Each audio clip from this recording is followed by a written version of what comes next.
This Yes, good conference afternoon. will now be recorded. Good afternoon, everybody. Welcome to a bit of an update really on some rail management, some hot topics, some developments. As per normal, there's probably more things here that I should include but haven't got time. So I put some of the things I think are really likely to make changes or differences to people in the not too distant future. Some things that have happened perhaps in the past but finally coming to fruition and seeing some benefits. So a fair bit in here, a bit of variation into the content, but a number of things I'll cover off and hopefully people find interesting. The normal graph, I always have that somewhere in one presentation or another. Broken rails over the last 60 years, it probably averaged about 750 broken rails a year, which was pretty much considered normal, perhaps acceptable.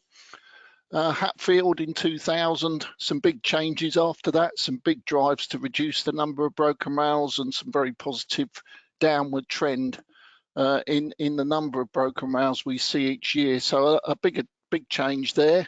If you look more recently, last 22 years, some big changes, some big improvements. But as you get more recent, and you can see now, last 12 years or so, and particularly last 7 or 8 years, things have been pretty much static. We've been around 100 broken rails a year for the last 7 or 8 years. So one of the challenges, and our current head of track has said, what can we do to reduce this to 50 broken rails by 30? So 50 broken rails by 2030. So some challenges in how we go about doing that. What can we do? What can we do better? And things I'll cover today that perhaps unlock some of those opportunities. If you look at last year, this was our sort of cause of broken rails, and I won't go through the whole lot, but the headlines here, the big column here, 19 of our broken rails were what I'd call transverse fatigue cracks in the foot. Some people call them corrosion pits. The corrosion pit is one of the contributing factors, but the end result is a break, normally straight over the middle of a sleeper, often associated with poor pad condition. And you can see in this example here, a small fatigue crack highlighted in the foot of the rail. And you can just see there a couple of corrosion pits that have then initiated that fracture in the foot. What is perhaps a bit more concerning and something perhaps need to look at, because I thought this was something that had gone away, the second biggest cause here, this is the tri-metal weld on the crossing leg ends where we join a cast manganese crossing to a politic rail steel. It's a 2-part factory flash butt weld using an insert material. And last year we had 8 broken rails from defects from the welding process, we believe. So rather than something that's occurred in service, it's been something that's occurred due to a microstructural transformation during welding. So some bits there to look at and perhaps to focus on. It was something we experienced probably 15 years ago, but since then we'd seen very small numbers, but those numbers have started to increase, so a bit of work. The next one, if you go down the line, star crack at bolt hole, hot tear from welding, so a sort of hot tear type defect in aluminothermic welds. And as you go down there, smaller numbers there, transverse cracks in the railhead with 4 breaks, then down into the 3s, 2s and 1s.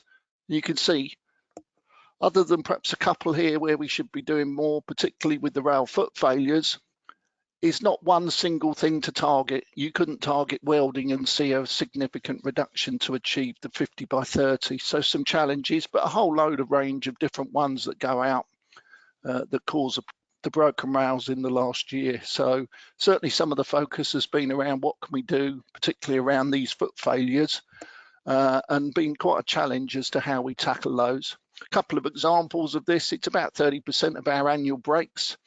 No surprise where the foot failure came from, where we got voiding like this, a transition to a structure, for example, but equally it could be a wet bed or similar.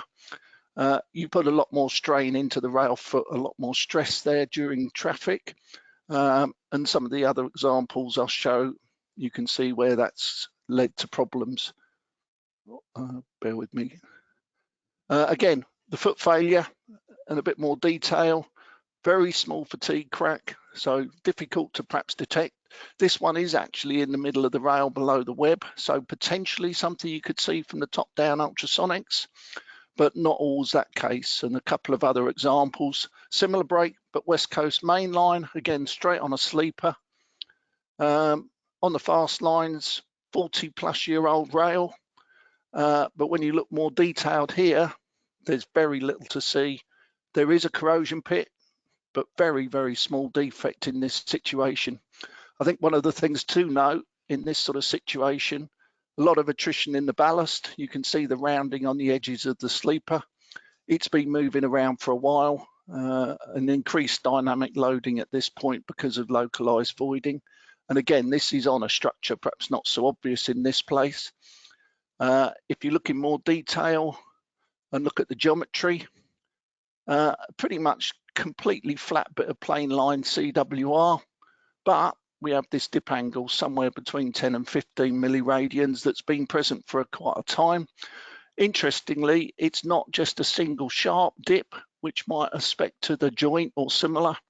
It has a longer wavelength and it has some features either side. So whether that's some voiding either side of that, but something to look at there. It's whilst not an actionable dip angle in itself, it's a feature that clearly stands out from anywhere else along that trace in that area. Looking at one more recently, perhaps one of concern in January 2019, we had a broken rail, a double break. The initial break caused here, and still subject to how we didn't manage to verify this in time and then remove it, but a large fatigue crack grown from RCF in the head of the rail, and perhaps no surprise with a defect this size that it failed. Subsequent to that, we had a secondary break where the end of the rail was cantilevered off the sleeper. That caused a fracture, and that defect in this situation, a much smaller crack that on its own wouldn't perhaps cause any risk of failure, but because of the nature and the cantilever effect, caused the rail to break at a second point. And it's fortunate in this sort of situation with a gap in the rail, it doesn't then lead to a derailment in that sort of situation. But that shows some of the reasons why perhaps concern over RCF failures and particularly actions. If we have one break caused by it, there's likely to be other defects, perhaps of a smaller size, but put the rail at risk next to it. Much more up to date this January, not in itself an unusual event, a rail foot failure, but to have both rails on the same sleeper on the same night, a failure occur. Similar sort of conditions, a SEN 56 or 113A rail, F27 sleepers. It's the up fast on the East Coast main line this time. Again, small dip angle and probably quite high cumulative tonnage, around 1,000 million gross tons. Looking at the fracture faces of those, perhaps a bit more difficult to see in some cases until they're cleaned up. What you can see here, the very poor pad condition. It's pretty much shredded the pad here. It's powdered in the middle of the rail foot there. So not a very effective pad, although when you look at the edge of the pad, it doesn't look too bad, but in the middle where it's doing the work, the pad has pretty much broken down and crumbled completely. Looking at the fracture faces on this one, these are the two rails. You've got a very typical one with some, with some signs of oxidation. So that's been present for a while before it failed. But on the other one, we have a similar fatigue crack, almost identical, but no sign of discoloration. So that fatigue crack had not been in track for very long. It's not then exposed to any atmosphere or corrosion. So yes, interesting as to sort of which one went first. They happened in close succession. We believe this one failed first, the other one then failed shortly afterwards. It was fortunate the second one also then dropped to track circuit, so stopped traffic, so we weren't running traffic over it for long. But interesting thing, quite clearly different ages, a very similar defect. It does present a challenge if you're going to try and look for something like this through inspection. The previous example had really no crack to find at all with normal conventional inspection techniques. This one, yes, there was a crack potentially present there, a bit off to one side, so very difficult to detect from something under the web. But the other side, a very new crack, so How long had that crack been there before it finally failed? Until the crack is actually present, we have no opportunity to find it. And if you look at the forward-facing video there, it's not a great surprise. That's where it failed. There's a couple of cables, orange pipes at the location. It's probably, from talking to the TME, never been tamped. It's always been missed. But area of voiding there in an otherwise pretty good piece of track quality. But again, a telltale small sort of non-actionable dip angle in plain line, again, away from any joint or weld. I went back a little while ago, just after Christmas, and had a look at this and thought, what can we do better at understanding this? Can we predict the safe life of a rail, for instance? So could we estimate how many tons before a foot failure becomes significant risk? So in this situation, I took a series of stuff. The main sort of drivers are wheel force, some of which quite low, typical sort of average wheel force, up to where we take a limit. So at 350 kilonewtons, we would be taking an actionable limit to reduce the speed of a vehicle. I worked out the stresses, effectively live stresses in the rail. Rail itself from manufacture has residual stresses or tensile residual stresses in the foot. So I put a range of values, all of which are within what's accepted in the standard. But from something like 250, which would be high residual stress, down to 150, rails and CWR are subject to thermal forces, as they're a neutral stress at 27 degrees centigrade. So I put in a range of temperature differences. So the thermal forces at 0 degrees C produce an additional tensile force in the foot. Conversely, if you've got something in very hot weather, you get a compressive force in there. You put all of these into calculations, work out the total foot stress, and you can then do some modeling there to predict what is the critical size of defect that would then cause a failure in the foot of the rail.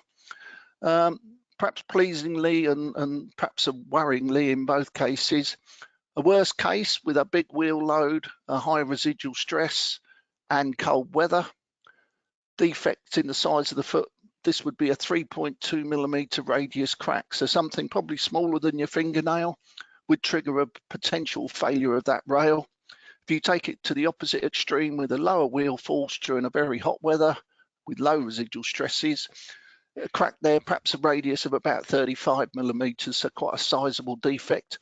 So not surprising that rails do fail from foot failures. And one of the things I think came out of the sort of work was it was very difficult to predict all of these forces, particularly when combinations of them occur at the same location, but at different times of the year. So some of these we can control. We can do more with residual stress, but we're stuck with what we've got originally in the rail from manufacture. We can do more with wheel impact loads, but we're still subject to a variation there. So not surprisingly, we've got loads that are above the fatigue limit, and then we may have some extreme events which may initiate a crack, particularly if we got something like a small corrosion pit or similar, a stress raiser. And then future cycles potentially at normal loads would then continue to grow that crack. So you will have a finite life. If you look at the residual stress, a plot of residual stress against the fatigue limit for a 1056 rail, if you can reduce the tensile stress level in the rail from 250 to 50 megapascals, quite a big challenge, but not something that's impossible. You would effectively take it from somewhere out here at 250, up to there, and effectively double the fatigue life of the rail, or the fatigue limit at which the rail is at risk of a foot failure. So some examples there of what perhaps we can do, but some of these are historic rails. These are some of the failures, 1980s, 70s, that sort of age, where there was less control and perhaps knowledge of the residual stress, and not something we can change once the rail is in track. As well as broken rails, one of the big things here, these are defects. And if you look at the numbers, these are the numbers over the last 7 or 8 years. We've averaged around 30,000 defects. So these are defects we find and need to be removed from track. And when you look at that, that's a big chunk of money. So what we can do better to perhaps reduce the number of defects. If you look at a typical sort of costs of defect removal, somewhere between perhaps £2,000 and £5,000 per defect, depending on how it's removed and what access you have. That's something between 60, perhaps 120, 150 million pounds. So a big chunk of money spent removing these. And when you look at the numbers, the 30,000, you're looking at something like 80 defects a day on the network. So no small challenge there to keep track of those, to find them, detect them, manage them, plan them, and remove them as a wholesale exercise there. So a big amount of work for the maintenance teams in managing this sort of thing. If you look at what caused our defects, or the main causes, the squats, big numbers there, squats on castings, lipping on reduced section rails, so sort of switchblade damage, misshapen and crossing nose, that side of things. So some common themes here. But if you look at surface damage, so things driven by the wheel rail interface, about 51% of our defects there are surface damage initiated. If you look at wear and deformation now in our current defects from last year, that forms most of what's left there. So these are things like the lipping forming, some of the switch rail damage. A lot of those are down to sort of wear and deformation rather than surface cracking. And the few left there, when perhaps something that has changed over the years, genuine rail foot corrosion, where we've lost a lot of section and have to change the rail because of a loss of section. And then things like isolated wheel burns, that side of things, true Tasher valves, that sort of defect where they're internal from the rail or something that's caused by an external influence. So some big numbers in this surface damage. And certainly the most common cause of defects and damage on modern railways now is from the surface in the form of RCF, and particularly squats. So typical sort of RCF damage and your typical sort of squat form there. And when you look at perhaps what we can do better there, it is pretty harsh environment. That's a wheel sitting on a rail. When you look at the forces involved, those forces just from the static contact force between the wheel and the rail, it's something about the size of a 5p piece. And on that sort of section with that sort of load, he's getting close to the yield strength of the material. So no surprise when you look at the harsh environment that a steel wheel on a rail, that we get some surface damage in most modern railways these days. If you look at the contact patch, it's not just a vertical force with the wheel sitting on the rail. The wheel is moving along the rail, and all of the forces that the train puts in, so all acceleration, braking, they all have to be passed through the same contact patch. So a very small contact patch with very high compressive forces straight down, but also very high lateral forces across the rail and longitudinal forces. And in addition to just the forces from braking acceleration, there's very high forces due to curving. They're not just the traction and braking. They are created as vehicles steer around the curves. And some real examples of what happens in that sort of situation. If you look at this, your normal build-up of damage, so where you've got high longitudinal forces coupled with very high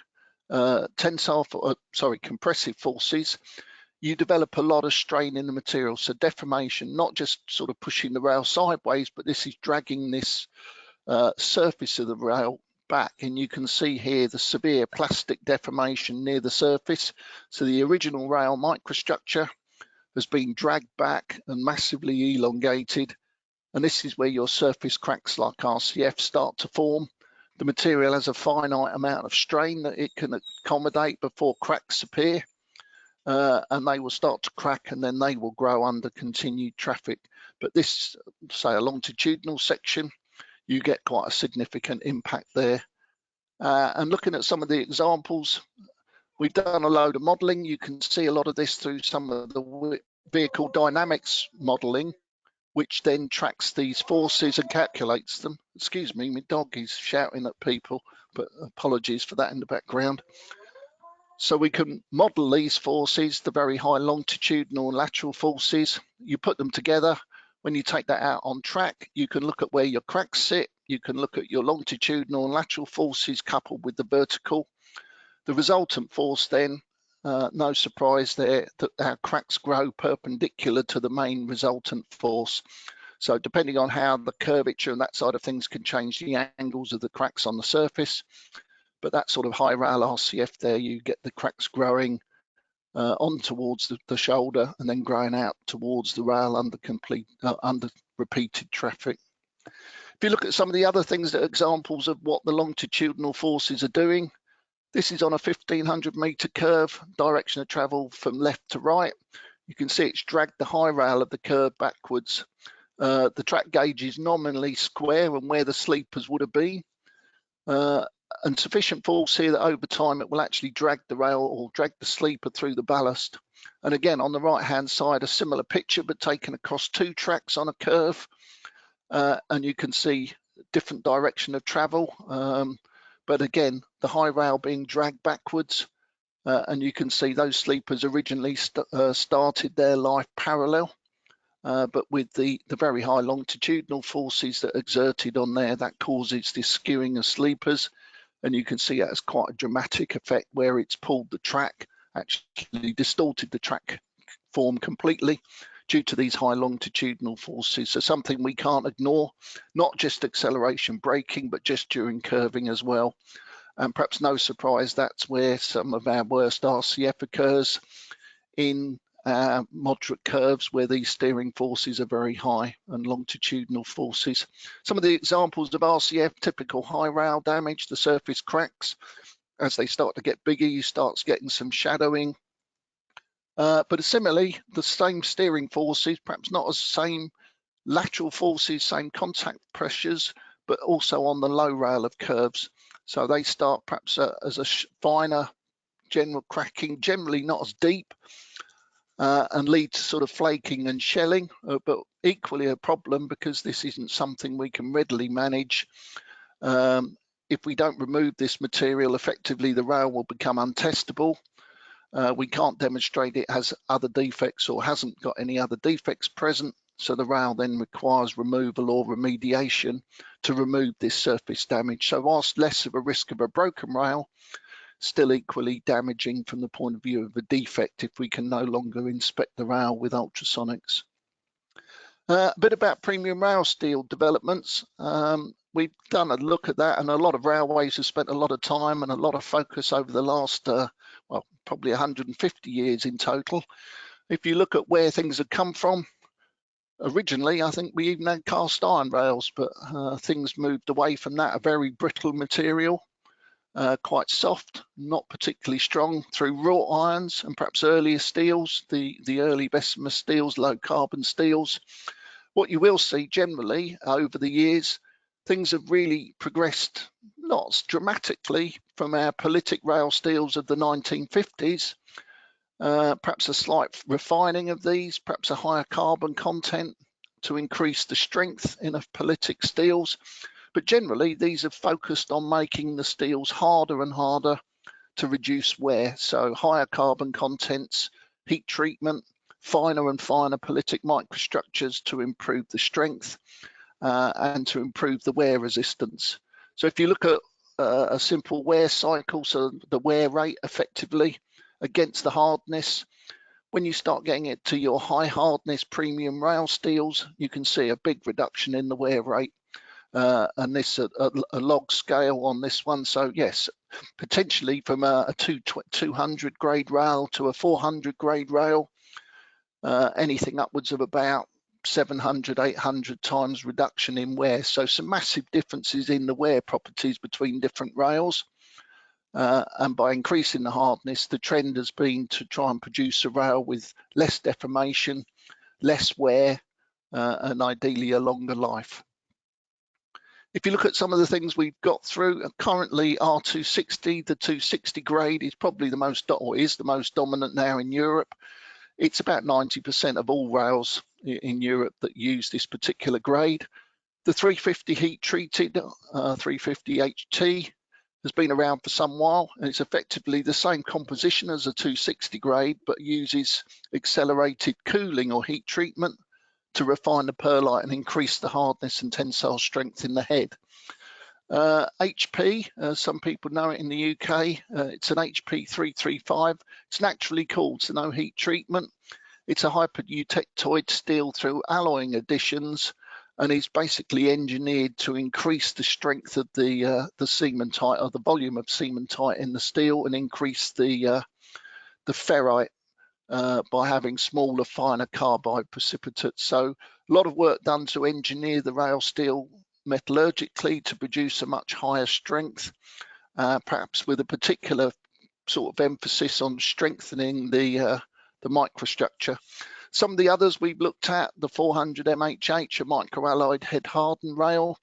That's a alloyed heat treated, but the advantage perhaps with some of those rails, it's cooled initially from rolling, it's then straightened, it's then reheat treated, so produces potentially very low stresses in the foot.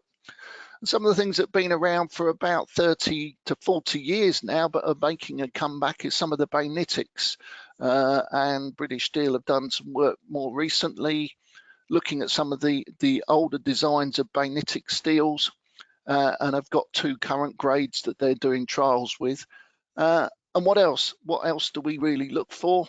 And I think one of the things that's important, we understand, I don't think you'll have one rail steel that fits every situation. So horses for courses, where and what do we want and why? So I think there's a lot of questions. Do we really understand what we need or what we actually want from a rail steel? And some of the things you can look at it, you can go for a much harder steel or you can go for a much softer steel.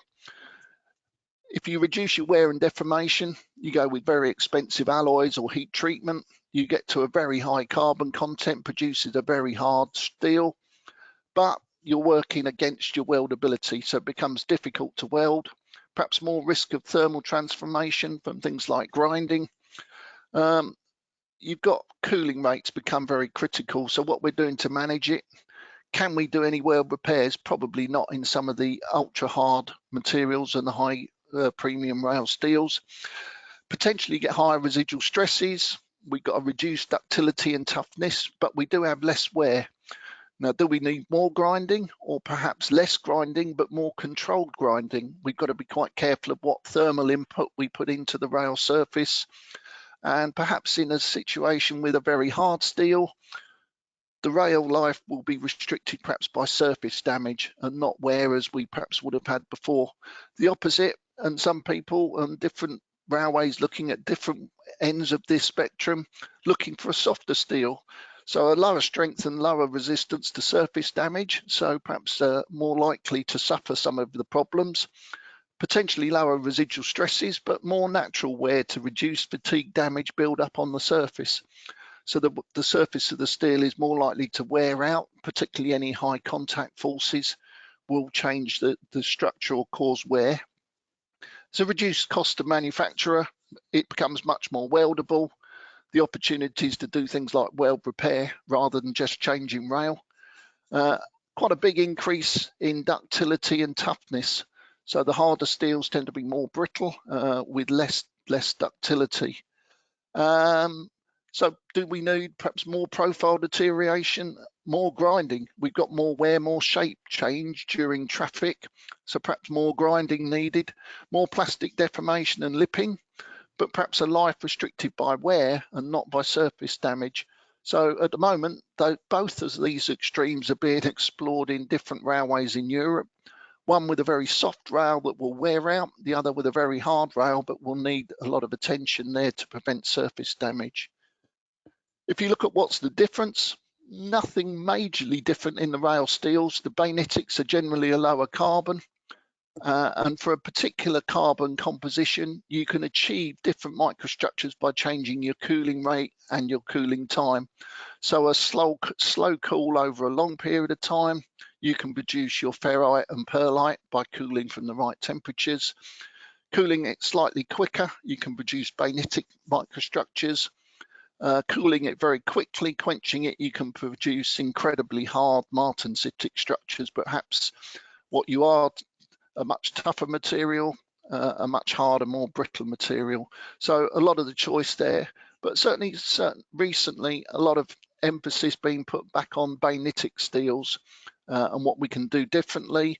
And a bainite microstructure here, it's a much more random microstructure than a sort of lamellar perlitic structure, and it's quite tough, very tough to stop cracks growing. So it's difficult to generate a crack, to grow a crack through this sort of microstructure. Looking at some of the advantages with the bainitic steels, but offer quite a big change in performance. They don't have as high wear rates as the high carbon or higher carbon perlitic steels, but are offering some big improvements in RCF resistance. They will potentially suffer a large amount more strain before any surface cracking occurs. And some of the recent trials, there's two grades, a 320 hardness and a 360 hardness, have been used. SNCF have been trialing in high-speed switch blades and movable points, and seen some very, very good performance, particularly with the 360 grade. And have found that virtually no RCF generation in that time scale. So some big advantages there, slightly higher wear rates, but again, perhaps getting around some of the problems of surface damage. Some of the other work, there's been some work done, certainly with Eurotunnel. In shallow curves, they've been through over 1,000 million gross tons with no sign of any RCF. And haven't had to do any grinding in the meantime. So that's not with an extensive grinding program. So it does offer some significant advantages. I won't go through the details, but the two grades, one is a fairly low carbon, carbide-free bainite. The higher carbon one seems to offer a much better, when you look at the performance, higher resistance to RCF, lower wear rate. But with the higher carbon content, it is quite difficult to weld. And certainly in the heat affected zone, makes both flash butt welding and aluminothermic welding very difficult and susceptible to cracking. So it's not just about the rail steel and having the perfect rail steel that resists all surface damage. It's something we've got to think about. Can we put it into track? Can we weld it? Can we put a thermic weld in? Can we weld repair it? Could we flash butt weld it?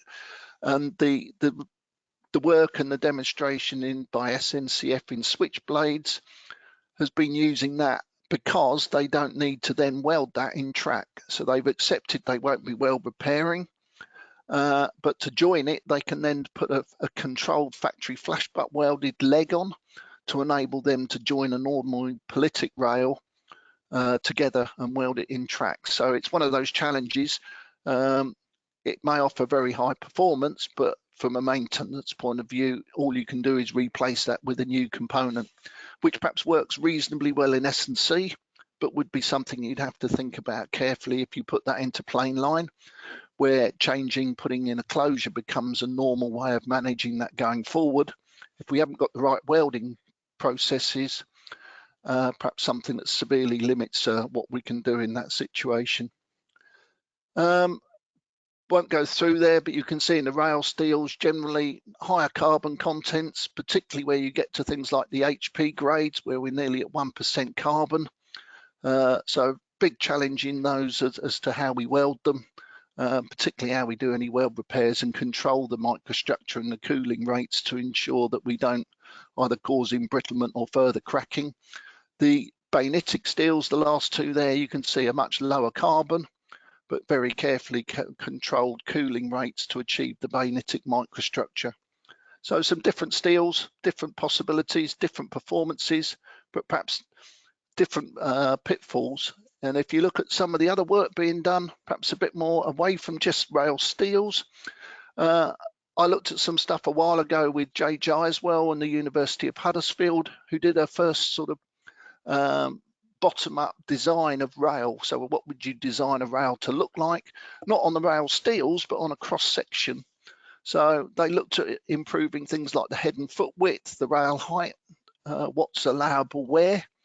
So they took what was a standard 60 rail and then produced an overlay with the intention that it would fit the same sleepers. It could be clipped down with the same clips, but offered a significant reduction or increase in the head area, so about 63% increase in the amount of head. And also, because of the risk of foot failures, how do you reduce the stresses in the foot? So increase the foot thickness and the section properties in the foot there while still maintaining something could still be clipped down normally. There are some challenges how you'd fit a fish plate or similar into that meets a new design. But when you look at differences there, our wear rates, a combination of vertical and lateral wear that govern our life. A fully worn Sen 60 rail with vertical wear or combination of vertical and lateral wear would mean the rail would need changing because of the risk of fish plate strike. Look at the optimized profile. That's with 14mm wear, that's with 28mm vertical wear, or combinations of vertical and lateral wear. So you get to a point where you've got something like 28mm of vertical wear and 9mm of side wear, and you still don't get to a point where there's a risk of a fish plate strike in that situation. And hopefully something there that by increasing the strength in the foot of the rail, you greatly reduce any risk of foot failures in that situation. So some interesting challenges, something that's been around a little while, but we're perhaps particularly excited. The first rails in this section have been rolled, and I believe are coming back to the UK, potentially to subject to some initial testing to look at whether the changes in section and properties really are delivering the improved performance that's expected. So yeah, something that's progressed. It's taken a long time coming. I perhaps showed this about 3 or 4 years ago when it first was being talked about, but we've now got a rail rolled in this particular section and subject to some testing. So it's gone from something just on the drawing board now to something where the potential there, we're getting closer to something that's available to the engineer to put into track. A few other things, it's not just broken rails, buckles and hot weather, we've got to be mindful there. Some of our different rail steels can have different thermal expansions, but making sure we can manage these rails during perhaps more extreme weather, which is becoming more common. And some of these buckles, whilst rare, but they will result in derailments and significant risk if they're not managed effectively. If you look at the hot weather as well, some big changes. This is 2018-19 graphs. When you look at the extremes of temperature, you can see the drop in performance. So the blue lines going down are the reduction in ppm. So this is upwards of 20-25% reduction. So you can see 2019 with a significant increase in temperature in July here, corresponding significant impact on performance, the impact to speed restrictions, etc. on there. So very damaging, not just from a risk of derailment from a buckle, but to manage the track even without a buckle, some big impact on performance and what our customers are expecting. And if you look these days, these temperatures now becoming more common. So the extremes of temperature perhaps more significant than before. It's not just broken rails and buckles. Some of the other things we need to be mindful of. This was Potter's Bar in 2002. A couple of missing nuts that came loose.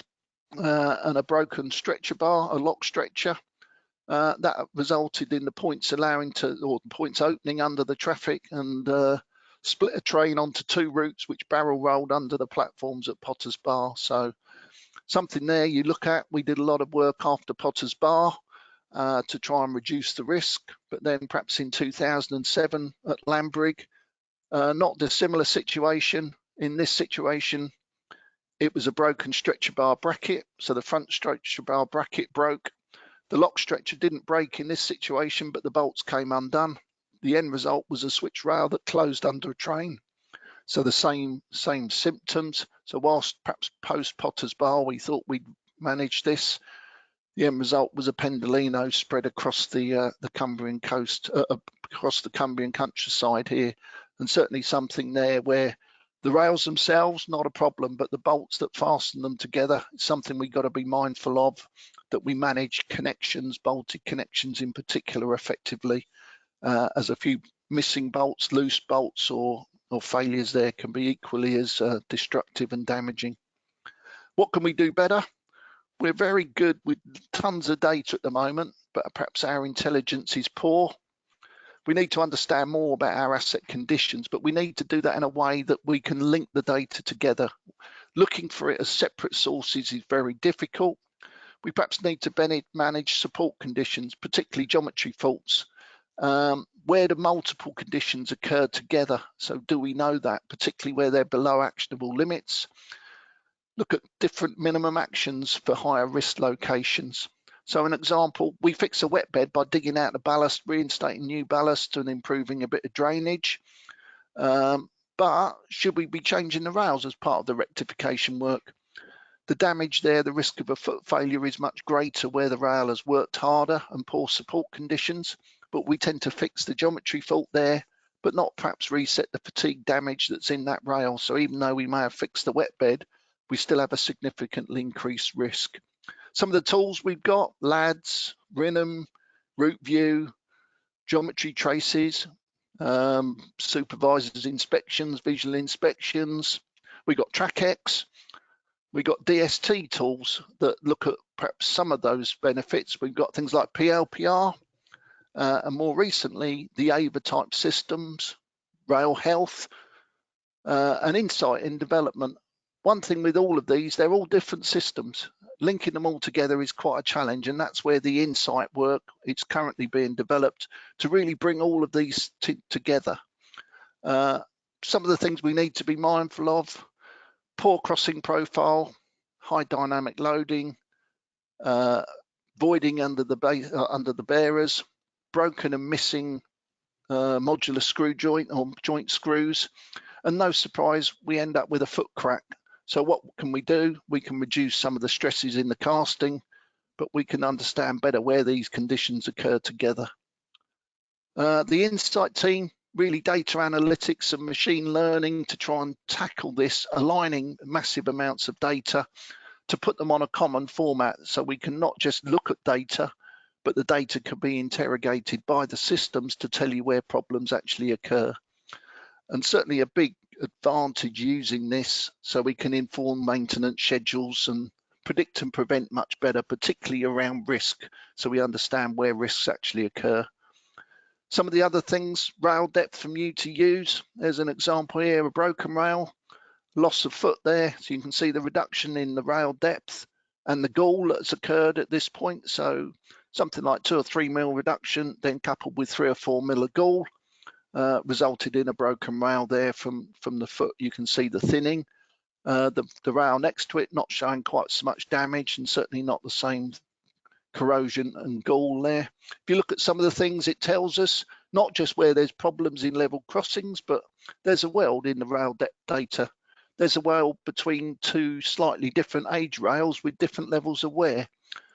You've got a nice new rail welded to an old rail with a significant amount of sleeper gall. So a lot of things in this data that we perhaps need to look at and understand more. So a small amount of sleeper gall on one rail. On the next rail, we've got a much more elongated loss of section. So we think there's some more general corrosion of the rail foot at that point, but you can measure the rail depth at these positions. And even in things like jointed track, you can see the joints. You can then see a new piece of rail that's been plated in to an existing piece of track with a lot of gall in there. So a lot of information in this data, largely we've been throwing away recently and not looking at, but something we've collected through ultrasonics but not made adequate use of. So something we've challenged going forward is how we use that data, not to look at miles and miles of traces, but for the system to tell us where the problems are. So where have we reached a minimum depth, a maximum gall, significant corrosion. Rail profile, again, something we've had on our U2Us for a while, digitally and laser system measuring the vertical and lateral profile. It matches that up against the section of track and works out what your vertical wear and your lateral wear is. Potentially a big reduction savings in manual measurement of side wear, but again, something we can look at. It's recorded everywhere, not just in curves, but making use of this, aligning this data with the ultrasonic data, with the rail depth data, with some of our other systems, some big advantages there. One of the most recent ones I've been looking at, quite excited about, AVA or AIVR, the Automated Intelligent Video Review, from a company with one big circle, a specialist company doing sort of geospatial video solutions. and you get a lot of information. So you've got the normal forward-facing video. It plots exactly where you are, so you have very accurate location. You can see on a route map where you start. You can watch it through. So yeah, useful for a lot of things there with up-to-date forward-facing video.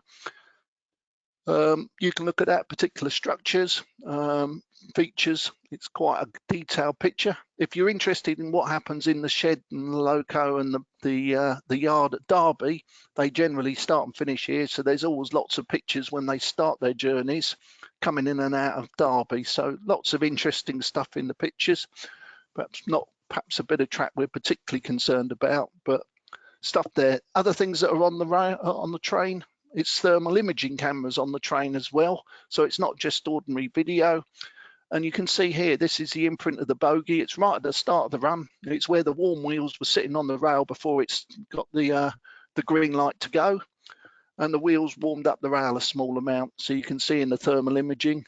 But equally, you can see bits where there's significant heat next to the track, and perhaps particular interest in third rail environments. Looking for things like loose connections, bonding, other sources where there's high resistance and heat there. So the useful thing is all of these are synchronized together. They're all part of different feeds that you can get from the system. Similarly, you've got forward-facing video. You've also got a downward video. So this is looking straight down onto the railhead with a PLPR style, so you can see the outside of one rail. The inside, the stretcher bars across there, the different cameras looking at different angles, at different positions. And it's good quality, high resolution data. You can zoom in quite a long way. You can see the tubular stretcher bar here, the lock stretchers, the sole plate, various other bits. So quite interesting data there, again, with a common location against it. Some of the other things, you can look at the PLPR imagery, so through a crossing, and look at that very precise measurement of each yard effectively. As you go through the track, you can look at very precise location, scroll through that as a video or as a series of stills. And some of the other things you see, there's a bit in the bottom right-hand corner, which I'm not sure has been publicised very much, but this is going through the S&C coming out of Waterloo. This is actually an accelerometer. So it measures 3 axes, X, Y, and Z accelerations. And here, this is the vertical acceleration going through the S&C coming out of Waterloo. So a fairly smooth trace, some big spikes as you get through the crossing nose and the wheel transfer area. So bits and pieces here, all synchronized together. So quite exciting in that situation, I think. So use of multiple data streams, manage risk. Use better use of automated train-based inspection and monitoring systems.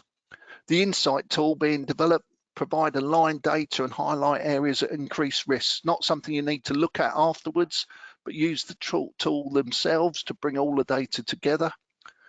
Some of the other things we're looking at, reduced number of U-to-U suspects. Can we link it with imagery, a video image of the rail at the same point? We can remove some of the suspects we have to go out and check by doing that analysis so we know what's there.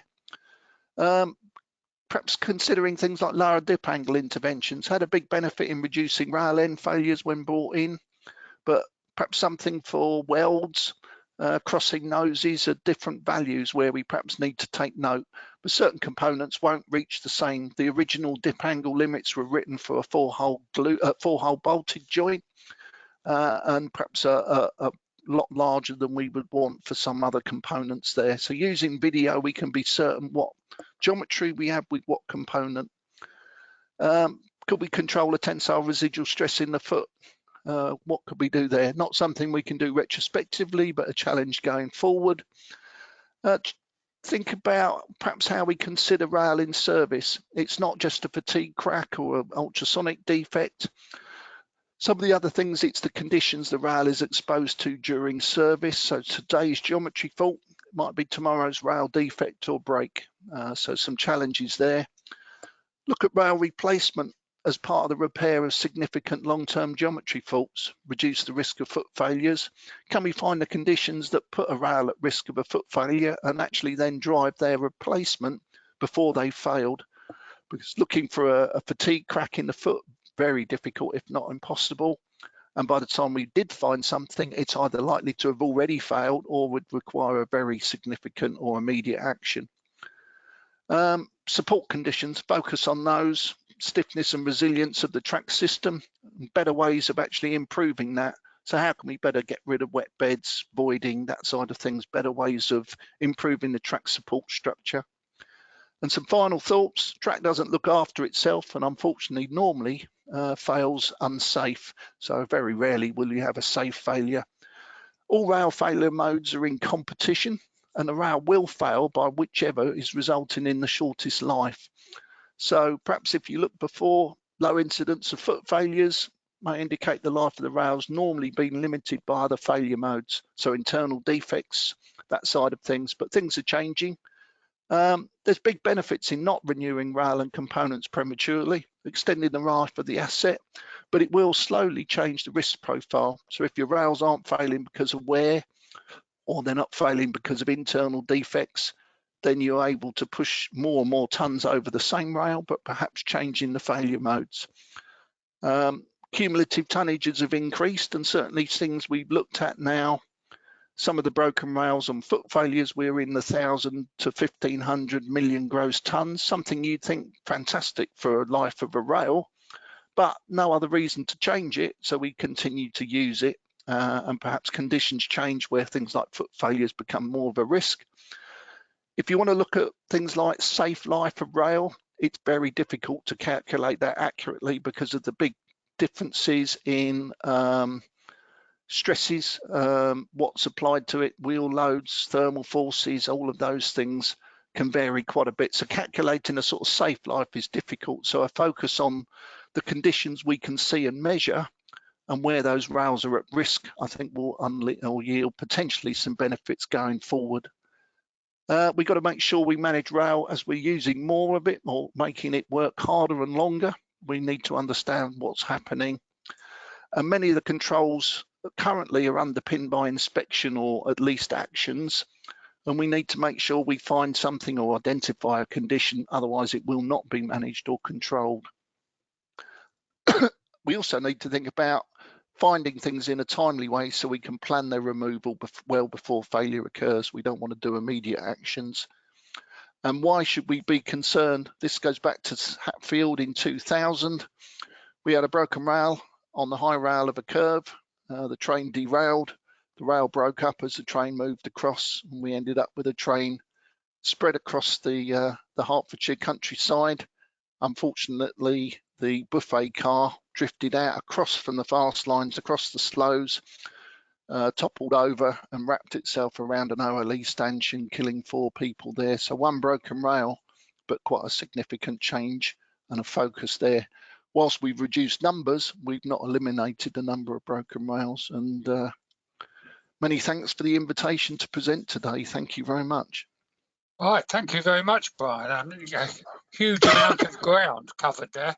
Yeah, too much probably for a short session, but apologies. So we have a couple of questions come in. So Arturus Kaskinskis, I apologise if I've mangled your name. It says, not sure if you mentioned it, but would be very interested to know what, if anything, is used on Network Rail to measure the depth of RCF on the railhead. Yes, certainly. Currently, we use an eddy current system. We use a Sperry technology on our train-based inspection vehicles, which gives us an indication of the depth of RCF up to an estimated vertical depth of 5 millimeters. So it's an eddy current system used on the train with limited pedestrian testing to do local areas. But yes, we use an eddy current system to measure sort of RCF position, location, and estimate its depth. Sorry, if I just follow up with the question, if I can. Do you know whether eddy current is still approximating the angle at which the RCF grows into the rail? The depth is derived from assuming an angle that the rail is, the crack is growing. So we use a 25-degree angle. It's not an absolute depth measurement. It's a measurement of the crack length and then an estimation of the depth from a geometry measurement at 25 degrees. Okay, thank you. Right, a question from Oguz Dediz. Hello, what are your experiences about the surface decarbized layer of R260 new rail? Can this softer zone be considered as a rail surface defect initiating point, and should it be immediately removed by an initial grinding of the rail? I think potentially it's certainly a weaker material. What we have seen is it may form some cracking, but they've not normally grown into any significant defect. So they generally will wear out fairly quickly, some of which will be caught by the normal cyclic grinding. So we've not gone to any particular exercise to treat decarb layer. We try and minimize it from manufacturing, but we don't go out currently and treat it specifically. I think a lot of our damage we see, the very shallow surface damage, you may get some early cracking in that, but it's unlikely to propagate into the main section. It's when the surface damage and strain builds up in the much thicker layer that you start getting your surface cracks and then RCF initiation. So no, we don't at the moment treat that or call that initiating or a defect as such and remove by initial grinding. I think there's some benefit, not just in removing the decarb layer with early grinding, but also producing an accurate transverse rail profile. So the rail is a hot roll product, has some tolerances on manufacture. In theory, you could produce a more accurate profile through careful grinding in track. But at the moment, no, we don't target it specifically. We don't believe it's a high risk compared with a rail that's more heavily used and worn. Okay, thank you, Brian. I've got a question. Clearly, there's some really good stuff going on at the moment about aligning data sources and things like that. Do you foresee us having actions which are related to perhaps multiple facets of track, so perhaps geometry and rail age and defect or whatever? I think absolutely, Andy, and that's where I'm trying to get to, is thinking about a rail that is risk of failure. If you take we've got to take all of our 10 milliradian dip angles out, no chance, no, we'll be faced with hundreds of thousands of potential faults. If we can then say, where does that occur with an older rail, with perhaps an older pad or poor pad condition, with some localized voiding, and put those things together, the number of at-risk locations you can reduce dramatically. So yeah, I would like to see, once we've got confidence in alignment of data, we could start to then say, well, here's your top 5 at-risk rail failure, foot failures, for instance. We need to plan their removal in a timely fashion. It's always a challenge because traditionally we've sort of waited for a crack to be found and then go and remove a rail. A lot of these foot failures, apart from the brake and the small defect in the foot that may or may not be present, the rest of the rail looks remarkably good. You can't see the fatigue damage that's occurred. But yes, I do think exactly that. Where we can get better, it enables us to be more confident, more targeted to where those risk locations are. So you're not faced with re-railing all your high cumulative tonnage. You can link that to dip angles, other conditions, which give you a much smaller target there for those locations at risk. Then it's something that you can manage. Thanks, Brian. Right, we have a question from Carsten Jorn Ramundsen, and he says, what is the grinding and milling strategy for Network Rail? In simple terms, we look at grinding our main lines on a tonnage interval. So we look at effectively what we try and do is an in-traffic grinding. So we're grinding at night, covering long lengths of track, but with very small metal removal. And on a main line, that would perhaps be 3 times a year, on a lesser used line once a year. And that's designed to try and maintain the transverse profile. We do some what we call corrective grinding, where we will plan that in a possession and we will put more metal removal, more passes to take more metal to correct the profile more dramatically or remove surface damage.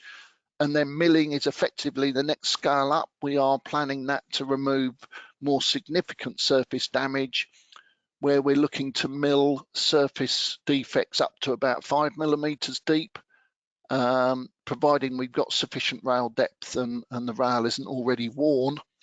We would then target local areas identified by things like the eddy current system, and then use the milling there potentially to try and remove those RCF damaged rail, and then put effectively a new rail profile back out for a number of years to avoid re-railing.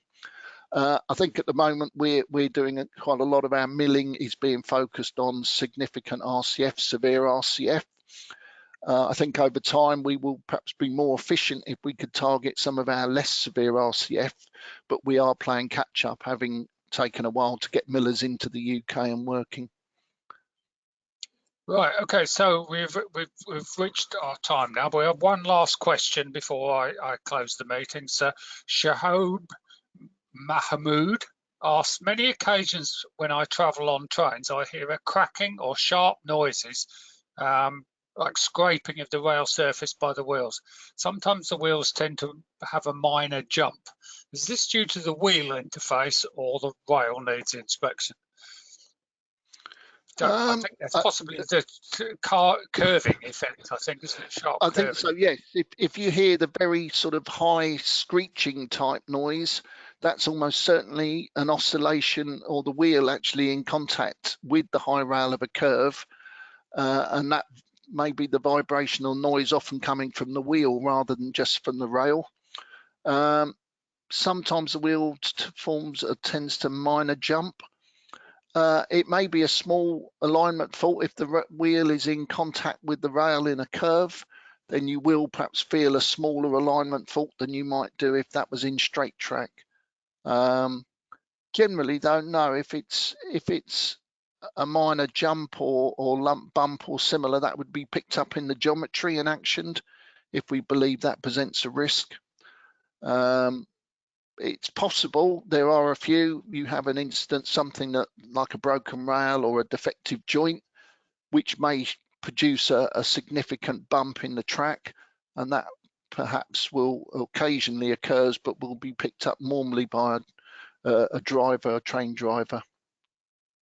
Just quickly on that, Brian, sorry, I'll just quickly read that. So basically, Brian, I was traveling past Lockerbie, so I made a close call to Nick Milliton at the safety force, so I got him to have a look at it, and just in case it wasn't going to be a risk.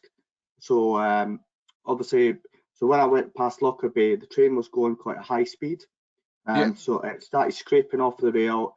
The train started to jump up and down. So obviously it was very, very minor. It wasn't going to be like a buckle, but it was something like that. I thought I would just wanted to share it with you because of the topic today. Yeah, absolutely. If you've got any sort of information on the location, it could be something that's a minor vehicle instability. So we can have perhaps a slight gauge variation or change in rail profile, which can cause some vehicle instability, particularly if you're sort of sitting near the bogies. It can be quite sensitive to that.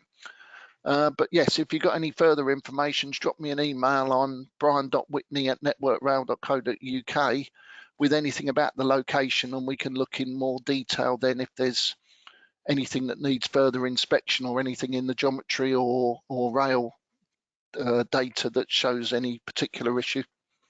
Right, perfect. Thank you, Brian. No, thanks for that. Yeah. Okay, so it's nearly 1:35 now. So thank you very much, Brian, for a very comprehensive and wide-ranging talk. As ever, when we have your updates on what's going on, well, there's plenty of food for thought, and I think the 50 by 30 challenge, I think, is a huge one, and these big advances. I think we've got to start doing something quite a lot different to start really making a change. And I think it's some really exciting ideas there, particularly about using the data we collect to create better intelligence about where problems are likely. So absolutely. Thank you, Andy. So can I ask everyone to unmute themselves and show their appreciation in the usual way? Thanks, Andy. Thanks, everyone.